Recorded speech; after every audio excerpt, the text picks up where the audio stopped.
ఆధ్యాత్మ రామాయణంలో సుందరకాండలో ఫస్ట్ సర్గాలో 29 శ్లోకాల నుంచి హనుమంతుడు ఏదైతే సముద్రాన్ని దాటి వెళ్తుంటే అక్కడ మళ్ళీ ఆ సముద్రుడు మైనాకుణ్ణి పిలిచి ఆయనకి సహాయ సహకారాలు కాస్త సేద తీరేలాగా ఏదో ఒకటి చేయటానికి ఆ సముద్రంలోంచి బయటకి రమ్మని చెప్తాడు. త్వాముత్తిష్ట జలతూర్ణం త్వయి విశ్రమ్య గచ్చతు సాతధేతి ప్రాదుర్భుజ్జ జలమధ్యాన్ మహోన్నతః. నీ ఎందు కాసేపు విశ్రమించు, ఎందుకంటే ఆ రామకార్యాన్ని సిద్ధించుకోవటానికి చెయ్యటానికి వెళుతున్నాడు కాబట్టి ఆయనకి కాస్త మన సహాయం అందించాలి, కాసేపు విశ్రాంతి తీసుకుని మళ్ళీ ఆయన ప్రయాణాన్ని కొనసాగిస్తాడు అని సాగరుడు పలకగా అట్లా అనే చెప్పి మహోన్నతుడైన మైనాకుడు ఆ నీటి మధ్యలో నుంచి పైకి వచ్చి ఎదురుగా కనిపించాడు హనుమంతుడికి. నానా మణిమయేహ శృంగేస్తస్యోపరి నరాకృతి ప్రాహయాంతం హనుమంతం మైనాకోహం మహాకపి.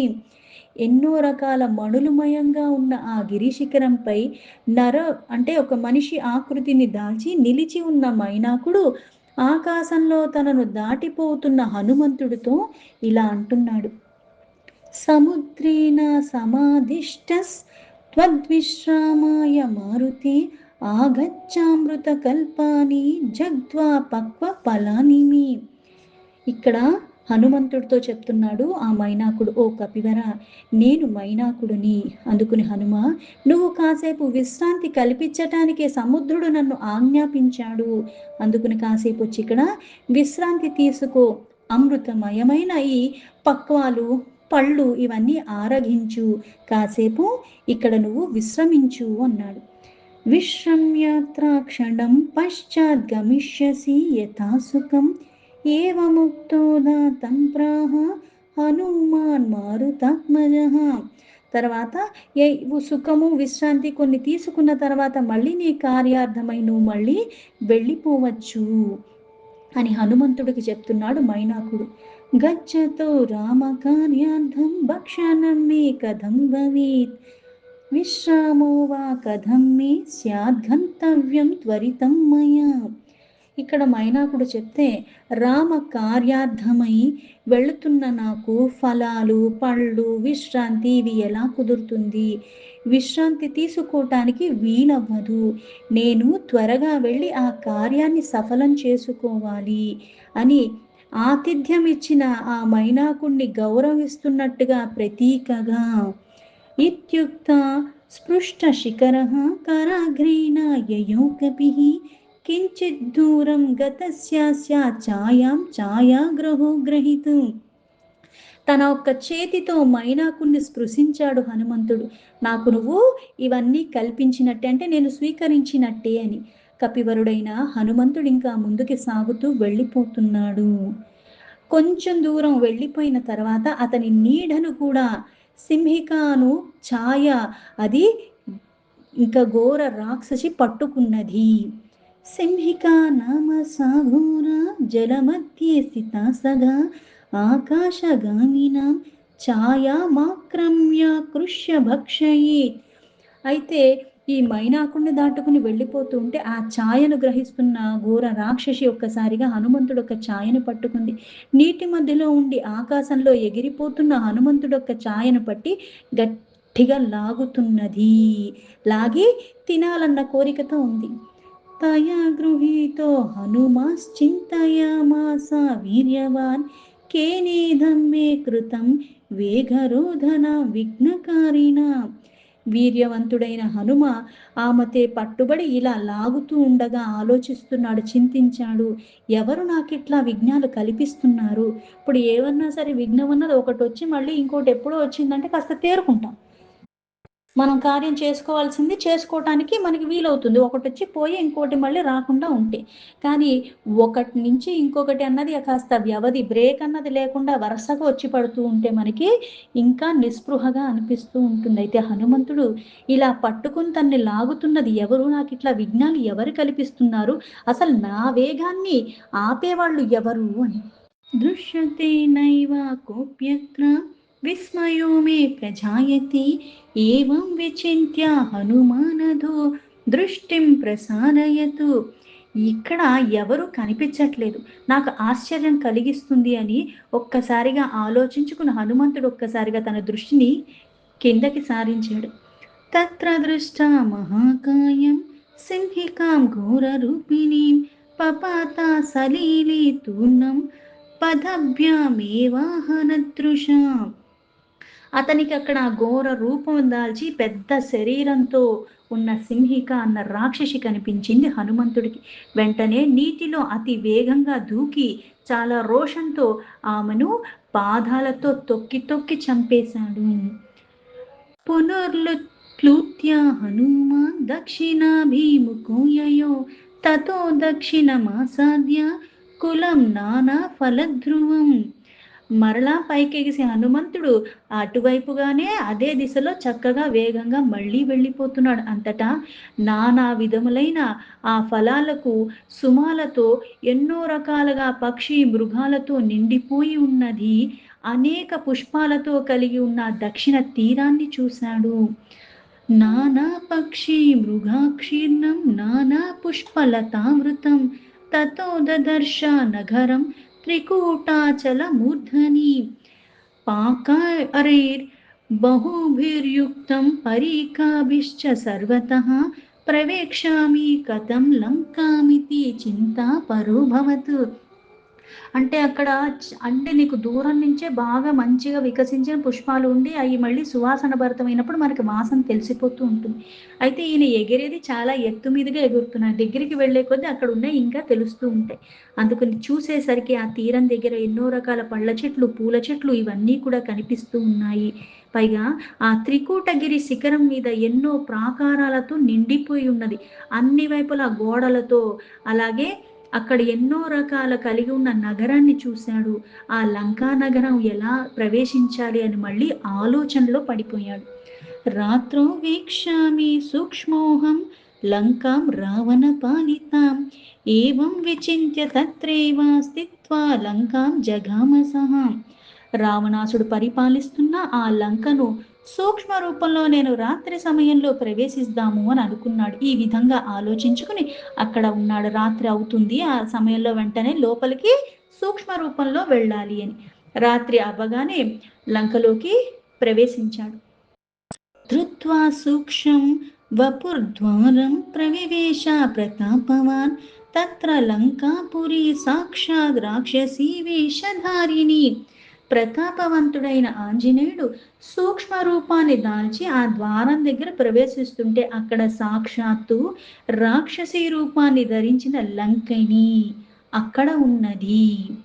ప్రవేశంతం హనుమంతం దృష్ట్వా లంకా వ్యతర్జయత్ కస్వం వానర రూపేణ మమానా ధృత్యలంకినీం ప్రవీక్ష చోరభద్రాత్రం కిం భావాన్ కర్తుమిచ్చతి ఇత్యుక్త్వా రోషతామ్రాక్షి పాదేనాభిజఘానతం.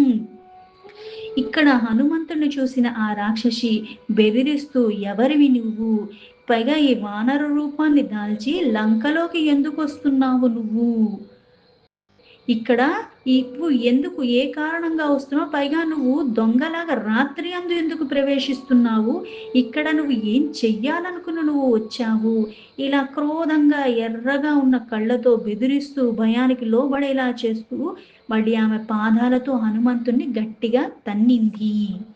హనుమాన పీతాం వామముష్టి నవాగ్నయా హనత్ తదేవ పతితం భూమో రక్తముద్వమతి పృషం. హనుమంతుడు ఆమెని స్త్రీ కదా అని చులకన భావంతో ఎడమ చేత్తో కొట్టాడు.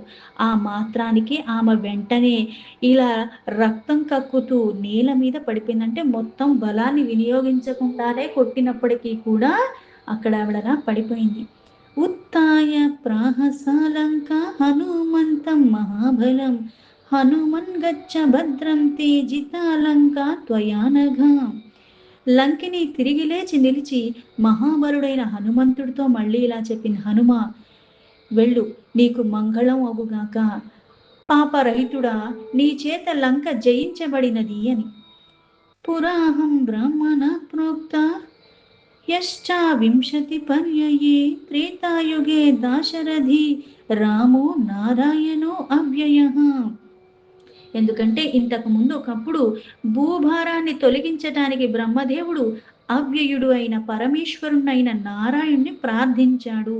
అప్పుడు ఆ ప్రభు తనతో చెప్పిన మాటలు ఆ బ్రహ్మదేవుడు నాతో ఇలా పలికాడు అని.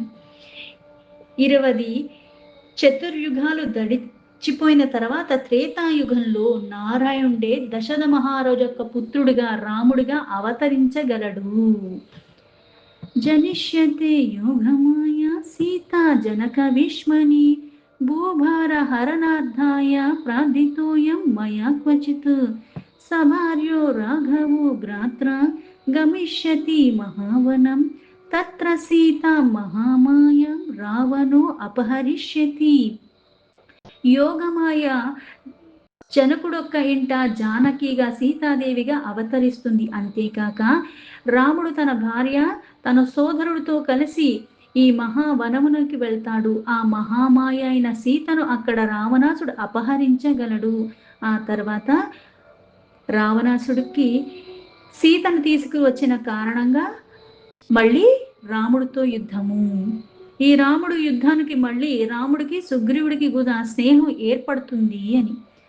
పశ్చాద్ రామేణ సాచివ్యం సుగ్రీవస్య భవిష్యతి సుగ్రీవో జానకిం ద్రష్టుం వానరాన్ ప్రేషయిష్యతి తత్రేకో వానరో రాత్రావా గమిష్యతి తే అంతికం త్వయా చ భత్సితః సోపిత్వా హనిష్యతి ముష్టినా.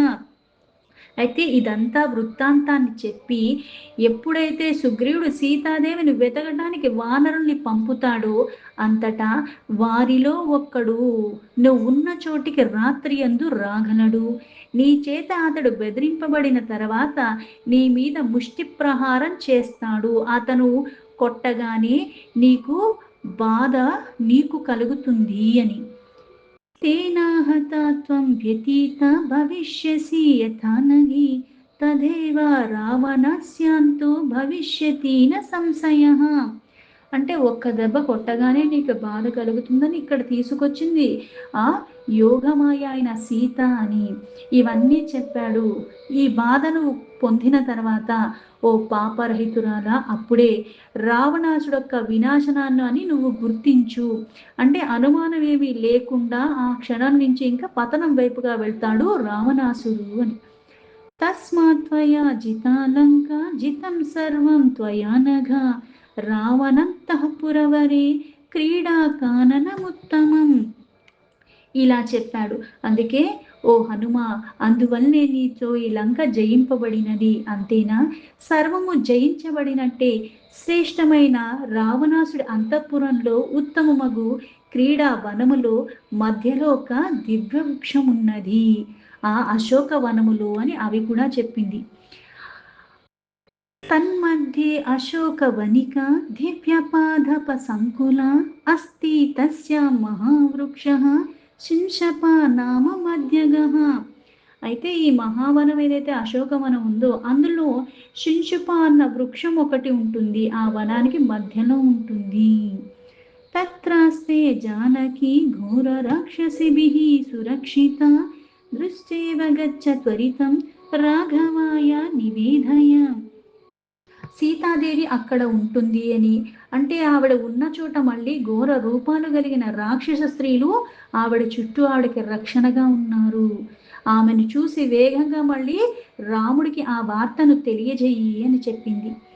ధన్యాహమపద్య చిరాయ రాఘవ స్మృతిర్ మమాసిద్ భవపాశమోచని తద్భక్త సంగోప్యతి దుర్లభో మమ ప్రసీదతాం దాశరథి సదా హృది.